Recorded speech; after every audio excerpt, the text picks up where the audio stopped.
Friends, आपका pledge classes में स्वागत है।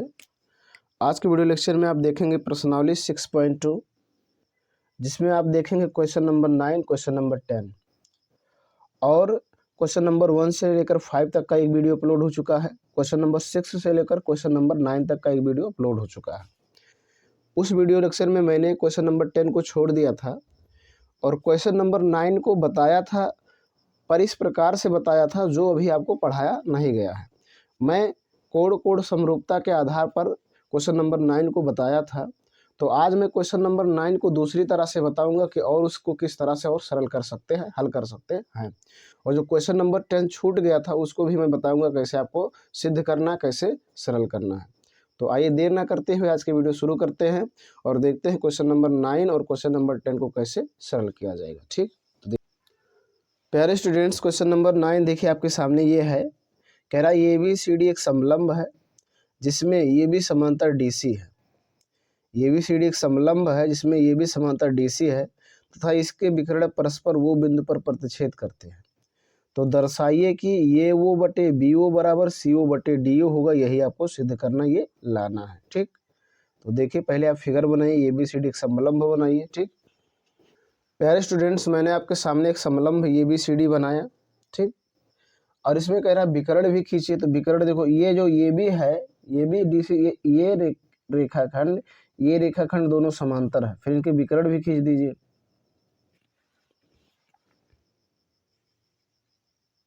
जो विकर्ण है एक दूसरे को वो बिंदु पर प्रतिच्छेद करते हैं। ठीक, इतनी बात पता है आपको। यही जो बात मालूम है यही आपको लिख देना है।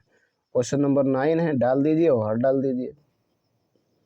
ठीक है, उसके बाद लिख दीजिए दिया है। क्या है? दिया है। क्या दिया है? ये ABCD एक समलंब है, समलंब चतुर्भुज है। ठीक है, जिसमें आपका AB समांतर DC, AB समांतर DC है। बस इतने लिख देना और कुछ मत लिखिए। ABCD एक समलंब जिसमें AB समांतर DC है। ठीक है, बाकी फिगर में आप दिख रहा है कि विकर्ण खींचे गए जो एक दूसरे को बिंदु पर प्रतिच्छेद करते हैं। ज़्यादा लिखने की जरूरत नहीं है। ठीक है, अब देखिए आपको सिद्ध करना है। सिद्ध करना है, सिद्ध करना है। क्या सिद्ध करना है? ये वो बटे BO बराबर CO बटे DO होगा, यही बताना है। ये वो देखो यहाँ है, ये वो बटे ये देखो वो ये वाला बराबर होगा CO बटे इसके बराबर DO। ये आपको सिद्ध करना है। ठीक, तो प्यारे स्टूडेंट्स, इसमें आपको करना पड़ेगा रचना। मैंने पिछले वीडियो लेक्चर में इसको बताया था समरूपता के आधार पर, लेकिन अब यहाँ पर आपको करना है रचना। ठीक है, रचना के आधार पर देखेंगे, रचना करके आप सेल्स प्रमेय का प्रयोग करके भी इसको सरल कर सकते हैं। ठीक, तो रचना कर लिया जाए। तो रचना क्या करेंगे, ध्यान दीजिएगा, ये ध्यान देंगे, बहुत ध्यान से देखेंगे। इस जो है इस DC के समांतर एक रेखा खींचेंगे, यहाँ से ऐसे खींचेंगे जो DC के समांतर हो, ऐसे। यहाँ देखिएगा, ये लिख दिए। ठीक, और यहाँ वो है, यहाँ कुछ लिख दीजिए। DC है तो यहाँ लिख दे रहा हूँ ये, बस इतना ही करना है। तो यहाँ लिख दीजिए रचना में, रखिए रचना, लिखिए वो ई समांतर DC खींचा। बस मतलब वो ई को DC के समांतर खींच दिया, बस इतना ही करना है और कुछ नहीं करना। ठीक, अब इतना हो गया तो अब क्या करेंगे, अब डालेंगे उत्पत्ति। कोई दिक्कत नहीं है, उत्पत्ति डाल देंगे। ठीक है, तो अब उत्पत्ति डालेंगे तो देखिएगा ध्यान से क्या किए हैं। देखो ये दिए हैं, वो ई जो है DC के समांतर है। ठीक, वो ई जो है DC के समांतर है। ठीक है, अब जब वो ई DC के समांतर है, ये कहाँ से आया है, यहाँ लिख देंगे। चूंकि वो ई समांतर DC कैसे, रचना से। कैसे मिला, रचना से। ठीक, तो जब ये समांतर है, देखिएगा ध्यान दीजिएगा, ये इसके समांतर खींचा गया है तो ये इसके भी समांतर होगा। क्यों होगा? क्योंकि ये नियम है कि दो समांतर रेखाओं के समांतर यदि कोई रेखा खींची जाए तो वो दूसरी रेखा के भी समांतर होती है। जैसे मान लीजिए ये रेखा और ये रेखा समांतर है। अब मान लीजिए एक रेखा और खींच दे जो इसके समांतर है। ये रेखा जो खींचे, देखो ये था यल, ये था यम, और ये यन खींच दिया हूँ। यल और यम पहले से समांतर था, ठीक है, और जो यन खींचा हूँ ये यल के समांतर है, तो यन जो है यम के भी समांतर होगा। ये रूल होता है कि जब दो रेखाएं समांतर हों तो उनमें से किसी एक रेखा के समांतर खींची गई तीसरी रेखा दूसरी रेखा के क्या होती है? समांतर होती है। तब यहाँ कह सकते हैं, तब क्या हो जाएगा, ध्यान दीजिएगा, ये भी समांतर होगा वो ई के, या वो ई समांतर होगा ये ई के। ठीक, ये रफ है, इससे आपको कोई मतलब नहीं है। ठीक, ये होगा। ठीक है, इतनी बात समझ में आ गया। अब देखेंगे प्यारे स्टूडेंट्स, अगर आप ध्यान से देखिएगा तो इसमें देखिएगा ये वाला इसके समांतर है, ये वाला इसके समांतर है। इस त्रिभुज में अगर देखा जाए तो ये किसके समांतर है? ये डी सी के। ये देखिएगा ये वाला त्रिभुज, ध्यान से देख रही है, ये वाले त्रिभुज में तो लिखेंगे त्रिभुज ये डी सी में, त्रिभुज ये डी सी में। ध्यान से देखिएगा, त्रिभुज ये डी सी में, तो यहाँ लिखेंगे त्रिभुज ये डी सी में। यहाँ लिख सकते हैं अब त्रिभुज ये डी सी में। तो अब त्रिभुज ये डी सी में आप क्या देखेंगे? त्रिभुज ये डी सी देख रहे हैं, ध्यान दीजिएगा, ये डी सी, ये डी सी, ये डी सी में देखेंगे ये ई बटा देखो यहाँ से यहाँ तक की दूरी बटे ई डी, या डी कह सकते बराबर होगा, ये देखो ये वो बटे वो से। ये मान लीजिए समीकरण नंबर ए कहाँ से आ गया? तो इसको लिख सकते हैं थेल्स प्रमेय से। थेल्स प्रमेय से कहाँ से मिल गया? थेल्स प्रमेय से। थेल्स प्रमेय यही कहता है कि यदि त्रिभुज हो उनमें किसी एक भुजा कोई एक रेखा खींची जाए जो भुजा किसी भुजा के समांतर हो तो अन्य दो भुजाओं को समान अनुपात में विभाजित करती है, अर्थात इतना बटे इतना, यहाँ से यहाँ तक की दूरी बराबर, सॉरी यहाँ से यहाँ तक की दूरी बटे यहाँ से यहाँ तक की दूरी, और फिर बराबर होगा यहाँ से यहाँ तक की दूरी बटे यहाँ से यहाँ तक की दूरी। ये हो गया। ठीक, अब समझिएगा, फिर से आगे चलिए, पुनः आप दूसरे त्रिभुज में देखिए, पुनः अब देखिए, पहले फिगर में समझ लीजिए। ये देखो फिगर है, ये वाला अगर देखेंगे तो इसके भी समांतर है, और ये किस त्रिभुज में पड़ रहा है? ये बी डी में पड़ रहा है। ये देखो ये वाले त्रिभुज में पड़ रहा है, ऐसे ऐसे ये वाले त्रिभुज में इसमें पड़ रहा है। ठीक, तो लिख देंगे पुनः त्रिभुज ये डी बी में। देखिएगा ये डी बी में, तो यहाँ लिखिएगा पुनः त्रिभुज ये डी बी में, ये डी बी में। ठीक, तो ये डी बी में भी वही बात लिखना है। क्या होगा? ये डी बी में ध्यान से समझेंगे, ये डी बी में भी वही होगा। क्या? आप लिख सकते हैं ये ई बटे, ये ई, ध्यान दीजिएगा, ये ई बटे ई डी होगा बराबर किसके? बी ओ बटे डी ओ, बी ओ बटे डी ओ को। इसको मान लीजिए समीकरण नंबर 2। ये भी कहाँ से आया? थेल्स प्रमेय से। थेल्स प्रमेय से। ठीक, ये होगा। देखो यहाँ पर फिगर में समझ लीजिए, देखो यहाँ से यहाँ तक की दूरी बटे यहाँ से यहाँ तक की दूरी बराबर यहाँ से यहाँ तक की दूरी बटे यहाँ से यहाँ तक की दूरी हो जाएगा। अब दोनों समीकरणों को अगर ध्यान से देखें तो दोनों समीकरणों का एक पक्ष क्या है? बराबर है। तो जो एक पक्ष बराबर है तो दूसरा पक्ष भी क्या होगा? बराबर होगा। तो यहाँ लिख देंगे समीकरण 1 व 2 से, 1 व 2 से आप क्या पाएंगे? ध्यान दीजिएगा, समीकरण 1 व 2 से जब देखेंगे तो ये हो जाएगा ये वो बटे सी ओ, इसको लिख दे रहे हैं, वो सी लिख दिए हैं, सी ओ लिख देंगे क्योंकि उसमें वैसे ही लिखा है सिद्ध करने में। फिर इसको लिख सकते हैं बी ओ बटे डी ओ, ये आ गया। क्योंकि आपको सिद्ध क्या करना है ये ध्यान से देखिएगा, ये देखिए ऊपर लिखा है, ये सिद्ध करना है, ये वो बटे बी ओ बराबर सी ओ बटे डी ओ, और आपका क्या आया है? ये वो बटे सी ओ बराबर बी ओ बटे डी ओ, तो क्रॉस मल्टीप्लाई के लिए बस गुणन इसका गुणा इसमें कर दीजिए, इसका गुणा इसमें, ठीक है। तो जब गुणा कर देंगे तो हो जाएगा ये वो बटे बी ओ बराबर सी ओ बटे डी ओ। देखो ये हो गया, यही लाना था और यही आ भी गया। देखिएगा ये लाना था, यही आ भी गया, ठीक।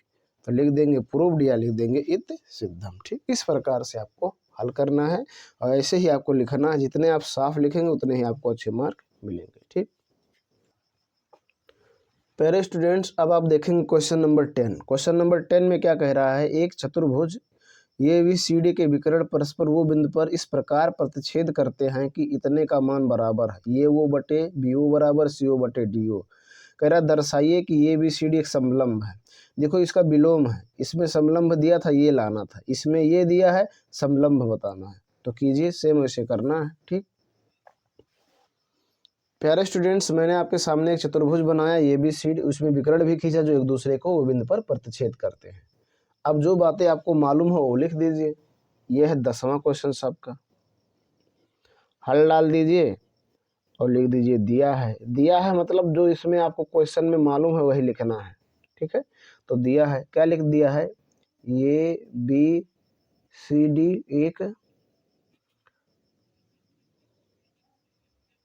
चतुर्भुज है, ए बी सी डी एक चतुर्भुज है, ठीक। ये बात दिया है और ये दिया है तथा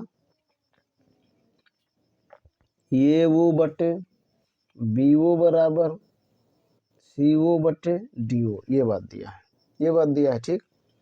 सिद्ध क्या करना है, सिद्ध करना है, सिद्ध करना है ये बी सी डी एक समलंब है। ए बी सी डी क्या है, एक समलंब है, ये सिद्ध करना है। चाहे ये सिद्ध कर दो, चाहे समलंब तब होगा जब ये दोनों भुजा, ये जो भुजा है और ये भुजा समांतर हो जाए तो इसे कहेंगे समलंब चतुर्भुज। अच्छा, समलंब चतुर्भुज किसे कहते हैं, ऐसा चतुर्भुज जिनकी सम्मुख भुजाओं में से कोई एक सम्मुख भुजा क्या हो, समांतर हो। चाहे ये समांतर होना चाहिए सम्मुख में से, या ये समांतर, कोई एक भुजा युग्म जो हो समांतर हो तभी समलंब चतुर्भुज होगा, अन्यथा नहीं होगा। तो ये या तो ये सिद्ध कर दो या ऐसा कह दो, या कर दो ये भी समांतर सीढ़ी, ठीक है, ये भी समांतर सीढ़ी, ये कर दो, ठीक। या तो ये भी समांतर सीढ़ी ले आओ या तो ऐसा कर दो, ठीक है। ये प्यारे स्टूडेंट्स देखो यहाँ पर ये बी तो यहाँ सी होना चाहिए, ठीक। क्रमशः लिखना सीरियल से, और यहाँ होगा डी, ठीक। तो ये भी समांतर सी डी को ये भी समांतर डी सी कर दीजिए। चाहे ये भी समांतर डी सी ले आइए या ये सिद्ध कर दीजिए ए बी सी डी एक समलंब। अगर ये समांतर आ गया तो ये समलंब हो जाएगा अपने आप, कोई दिक्कत नहीं है। अब इसमें आपको रचना करना है तो रचना कर दीजिए। क्या कर दीजिए, रचना। अब देखिए रचना क्या करना है आपको, ध्यान दीजिएगा। रचना यही करना है, देखो इसके समांतर आपको खींचना है, डीसी के समांतर आप एक रेखा खींच दीजिए जो वो से होता जाए, यहाँ खींचिएगा, ठीक। यहाँ फिर लिख दे रहे हैं कोई फिर लिख दे रहे हैं, ठीक। ये लिख दे, कोई भी लिख दीजिए, आप स्वतंत्र हैं, कोई दिक्कत नहीं है। तो यहाँ लिख दीजिएगा कि डीसी समांतर ई ओ खींचा, मतलब डीसी के समांतर ई ओ खींचा, बस इतने करना है, ठीक। अब देखो पहले आपने पढ़ा था कि जो ये रेखाखंड है इसके रेखाखंड के समांतर है, तो जब ये रेखाखंड इसके समांतर है तो ये इसके भी समांतर होगा। लेकिन अब की बार ऐसा नहीं है, अब की बार केवल ये इसी के समांतर है, इसके समांतर नहीं है, ठीक है। तो अब यहाँ लिखिए उत्पत्ति। उत्पत्ति में देखेंगे, अब देखो जब ये समांतर है, देखिएगा ये समांतर है तो किस त्रिभुज में पड़ रहा है, देखो ये त्रिभुज में, ऐसे ऐसे आप जाएंगे ऐसे ऐसे तो इस वाले त्रिभुज में पड़ रहा है, ठीक। और इस त्रिभुज का नाम है त्रिभुज ये डी सी में। त्रिभुज ये डी सी में देखेंगे तो क्या होगा, ये ई, ठीक, बटे ये ई बटे क्या हो जाएगा, ई डी बराबर, इसको देखेंगे तो हो जाएगा ये वो बटे क्या, ये वो बटे सी ओ हो जाएगा। इसको मान लीजिए समीकरण नंबर 1, ठीक। ध्यान दीजिएगा, कोई दिक्कत नहीं है। अब देखिए एक बात, ये आपको ये मालूम है, ये वाला मालूम है, ठीक है। तो इसको यहाँ लिख रहे हैं, क्या मालूम है, ये लिखा है ये चूंकि ये वो बटे बी वो बराबर सी वो बटे डी वो, ये दिया है, क्या है, दिया है। इसमें थोड़ा सा बदलाव करते हैं, क्या करते हैं, बदलाव ये करते हैं, ध्यान दीजिएगा, ये वो बटे सी वो, इसका गुणा इसमें कर देते, इसका गुणा इसमें, ये बराबर हो जाएगा बी वो बटे डी वो, ठीक। ये मान लीजिए समीकरण नंबर 2, ये बदलाव कर दिए, इसी समीकरण को बदले हैं, ध्यान दीजिएगा, इसको ऐसे लेकर चले गए हैं ऊपर और इसको ले आए हैं नीचे, ठीक, वज्र गुणन कर दिए हैं। अब समीकरण 1 और 2 में प्यारे स्टूडेंट्स आपको देख रहा होगा कि देखियो यहाँ भी ये वो सी ओ है और यहाँ भी ये वो सी ओ है। तो जब ये किसी समीकरण का एक पक्ष बराबर हो तो दूसरा पक्ष क्या होता है, बराबर होता है। एक पक्ष बराबर हो तो दूसरा पक्ष क्या होता है, बराबर होता है। तो यहाँ लिखेंगे समीकरण 1 व 2 से, समीकरण 1 व 2 से, तो समीकरण 1 व 2 से देखेंगे तो क्या मिल जाएगा, ये ई बटे ई डी बराबर हो जाएगा बी ओ बटे डी ओ, ये बन गया समीकरण नंबर 3, ठीक। अब इस फिगर में समझिएगा, ये ई बटे ई डी बराबर बी ओ बटे डी ओ, तो यहाँ कहाँ है, ये फिगर देखिएगा, ये ई बटे ई डी बराबर बी ओ, देखिएगा ये बटे ये बराबर डी ओ।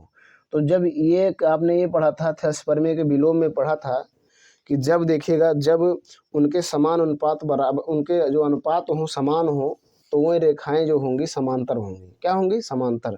तब ये वाला रेखाखंड ई वो समांतर होगा ये बी के, है ना, यहाँ लिख देंगे, इसलिए ई वो समांतर होगा ये बी के, कैसे, थेल्स प्रमेय के विलोम से, थेल्स प्रमेय के विलोम से, ठीक है, थेल्स प्रमेय के विलोम से ये क्या हो जाएगा, समांतर, ध्यान दीजिएगा, क्या हो गया, समांतर, ठीक। अब ये समांतर हो गया। अब देखिए आपने रचना क्या किया था, चूंकि देखिएगा, चूंकि डी सी समांतर ई ओ, ये रचना से है, क्या है, रचना से। अब देखो ई ओ समांतर ये भी और डी सी समांतर ई ओ, तो इसका मान यहाँ रख दो या इसका मान यहाँ रख दो, तब क्या हो जाएगा, तब हो जाएगा डी सी समांतर ये भी, डी सी समांतर ये भी हो जाएगा ना, डी सी समांतर क्या हो जाएगा, ई बी, ये भी, तो डी सी समांतर ये भी कहो या ये भी समांतर डी सी को, इसलिए ये बी सी डी एक समलंब होगा, क्या होगा, ये बी सी डी एक समलंब होगा, बस यही आपको लाना था, ये आ गया। तो इस प्रकार से आप क्वेश्चन नंबर 9 और 10 को आसानी से सरल कर सकते हैं, कोई दिक्कत नहीं है। तो प्रश्नावली 6.2 में ये 2 क्वेश्चंस बचे हुए थे जिनको मैंने आज बता दिया कि आपको कैसे सरल करना है। अब इसके आगे आप देखेंगे अगले वीडियो लेक्चर में प्रश्नावली 6.3। तो आज के वीडियो लेक्चर में बस इतना ही। वीडियो देखने के बाद कोई जानकारी मिली हो तो वीडियो को लाइक करो। चैनल पर पहली बार आप आए हैं तो मेरा आपसे रिक्वेस्ट है चैनल को सब्सक्राइब करें। आपको क्लास 10th के हर सब्जेक्ट का वीडियो इस चैनल पर मिलेगा और आप अगर क्लास 10th में हैं तो आप पूर्ण रूप से तैयारी कर सकते हैं, आपको कहीं पर किसी प्रकार की कोई डाउट या समस्या नहीं रहेगी। आज के वीडियो लेक्चर में बस इतना ही। धन्यवाद।